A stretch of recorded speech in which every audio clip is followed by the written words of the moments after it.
Time యూపీఎస్సీకి tuitions only in Tirumala IAS institute Chaitanyapuri. Call చేసి ఇప్పుడే జాయిన్ అవ్వండి. జగన్ పై అసంతృప్త, కేసుల భయమా, బీజేపీ వేసిన మంత్రమా? అసలు విజయసాయిరెడ్డి రాజీనామాకు కారణం ఏంటి?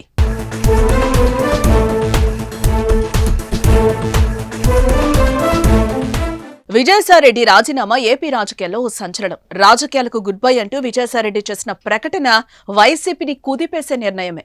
ఆ పార్టీ నేతలకు బిగ్ షాక్ అనే చెప్పాలి. విజయసాయిరెడ్డి నిర్ణయం ఎవరు ఊహించినది. రాజకీయ పండితులను సైతం ఆశ్చర్యపరిచేది. విజయసాయిరెడ్డి కేవలం వైసీపీ పార్టీ నేత, ఓ ఎంపీ మాత్రమే కాదు, 3 తరాలుగా వైఎస్ ఫ్యామిలీతో అనుబంధం కలిగిన వ్యక్తి. మాజీ సీఎం జగన్మోహన్ రెడ్డికి ఆత్మగా, వైసీపీలో ఏటూగా చెలామణి అయ్యారు. ఆ పార్టీకి మూల స్తంభాల్లో ఒకరు. జగన్మోహన్ రెడ్డితో రాజకీయ వ్యవహారాలతో పాటు ఆర్థిక వ్యవహారాలను చక్కబెట్టిన అపర చాణక్యుడు. జగన్ అక్రమాస్తుల కేసులో కూడా ఏటూగా ఉన్నారు.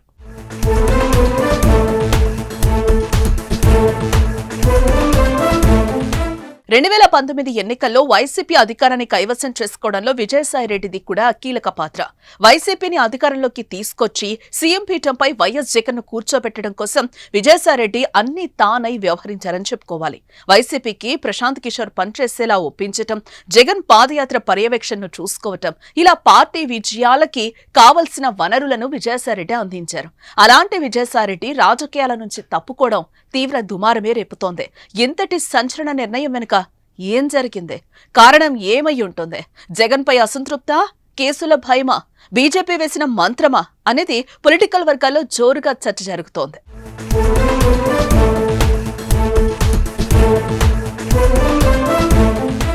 కేసుల భయంతోనూ ఆయన రాజకీయాలకు దూరమై ఉండొచ్చనే అభిప్రాయం వ్యక్తమవుతోంది.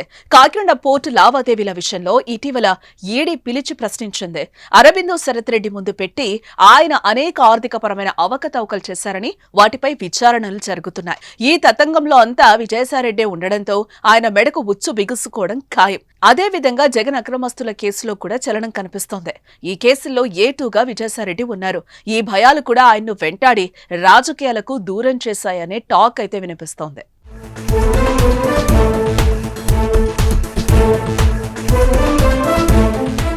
విజయసాయిరెడ్డి రాజీనామా వెనక బీజేపీ వేసిన మంత్రం కూడా ఉందనే చర్చ నడుస్తోంది. ప్రస్తుతం బీజేపీకి రాజ్యసభలో బలం తక్కువగా ఉంది. కీలక బిల్లులకు ఆమోదం దక్కడం లేదు. దీంతో అక్కడ బలాన్ని పెంచుకునే వ్యూహంలో భాగంగానే రాజ్యసభలో సీట్లు కలిగిన వైసీపీని బలహీనపరిచి ఆ సీట్లను పొందడానికి వేసిన ప్లానే విజయసాయిరెడ్డి రాజీనామా అంటున్నారు రాజకీయ పండితులు. 2024లో ఎన్నికల సమయంలో రాజ్యసభలో జగన్ పార్టీకి 11 మంది ఎంపీల బలం ఉంది. ఆ తర్వాత ఆర్ కృష్ణయ్య, వీద మస్తాన్రావు, మోపిదేవి వెంకటరమణ రాజీనామా చేయడంతో ఆ బలం 8కి తగ్గింది. తాజాగా విజయసాయిరెడ్డి రాజీనామాతో 7కు పడిపోయింది. ఈ ఎంపీ కూటమికి చేరడంతో బీజేపీకి కూటమిలో మరింత బలం పెరగనుంది. అందుకే విజయసాయిరెడ్డికి అండగా ఉంటామని బీజేపీ అధిష్టానం అభయం ఇచ్చి ఆయన తప్పుకునేలా పావులు కదిపిందంటూ పలువురు రాజకీయ పండితులు విశ్లేషిస్తున్నారు. బీజేపీ అధిష్టానంతో విజయసాయిరెడ్డికి ఉన్న సత్సంబంధాలు కూడా ఈ వాదనకు బలం చేకూరుస్తోంది. రాజీనామా అనంతరం ఆయన ఢిల్లీలో బీజేపీ నాయకులను కలిశారనే ప్రచారం కూడా జరుగుతోంది.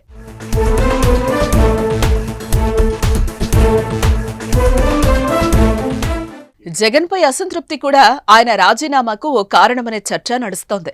2019లో పార్టీ విజయానికి ముందు జగన్ తర్వాత విజయసాయిరెడ్డి అన్నట్టు ఆయన వెలుగు వెలిగారు. కానీ జగన్ అధికారంలోకి వచ్చాక మాత్రం ఆయన ప్రాధాన్యం కాస్త మసుగబారిందని చెప్పాలి. ఆయన పాత్రను సజ్జల రామకృష్ణారెడ్డి ఆక్రమించడంతో విజయసాయిరెడ్డిని ఉత్తరాంధ్రకు మాత్రమే పరిమితమయ్యారు.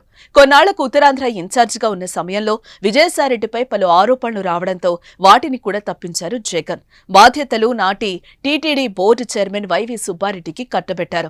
ఆ తర్వాత ప్రాధాన్యత లేని పదవులు విజయసాయిరెడ్డికి అందించారు. ఇష్టం లేకుండానే నెల్లూరు ఎంపీగా పోటీ చేయించారు. ఈ పరిణామాలు కూడా విజయసాయిరెడ్డి రాజీనామాకు కారణం కావచ్చని రాజకీయ విశ్లేషకుల అభిప్రాయం. మరి విజయసాయిరెడ్డి రాజీనామా వైసీపీతో పాటు రాష్ట్ర రాజకీయాల్లో ఎలాంటి ప్రభావం చూపుతుందో చూడాలి. విజయసాయిరెడ్డి రాజీనామాకు కారణం మీరేమనుకుంటున్నారో కామెంట్ చేయండి.